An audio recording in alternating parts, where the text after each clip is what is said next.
আরো দেবে ব্যাঙের বিয়ে? এবার ভালো করে হাওয়া খাও, খুব হাওয়া হাওয়া করছিলিস না, এবার মরা গাছের হাওয়া খা।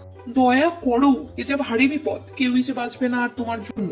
সবই এইসব মূর্খের কর্মফল, যার সহ্য করতে করতে সব সময় শেষ করে ধ্বংসের মুখোমুখি হতে চলেছে। কি দিনই প্রকৃতি বেঁচে থাকার জন্য কি করতে পারিনি, সবকিছুতে বুদ্ধিমত্তা সম্পন্ন জীব তারা, হাতের মুঠোয় বিশ্ব, কিন্তু সব শেষ। আমিও বিলুপ্তির পথে চলেছি। সবটা দিয়ে বাঁচিয়ে রাখার পরেও যাকে কেটে দেওয়া হয় শুধুমাত্র স্বার্থের জন্য, সে কেমন মনুষ্যত্ব? কারণ যেরকম ফলের চাহিদা মেটায়, ফলও সেরকম কারণেরই পথিক। ঝড়ের সুতীব্র বেগে মনুষ্যত্বের মস্তিষ্কের কার্যক্ষমতা বৃদ্ধি পাক, এটাই কাম্য। আমায় খুঁজবে যবে, বাঁচবো আমি তবে। নয়তো শেষ করে বিশ্ব উষ্ণায়ন আমি তো বাড়াইনি। কত রকম মানুষ মাতামাতি করে গাছ কেটে নিল, আমায় দেখলেই মাতলানো শেষ।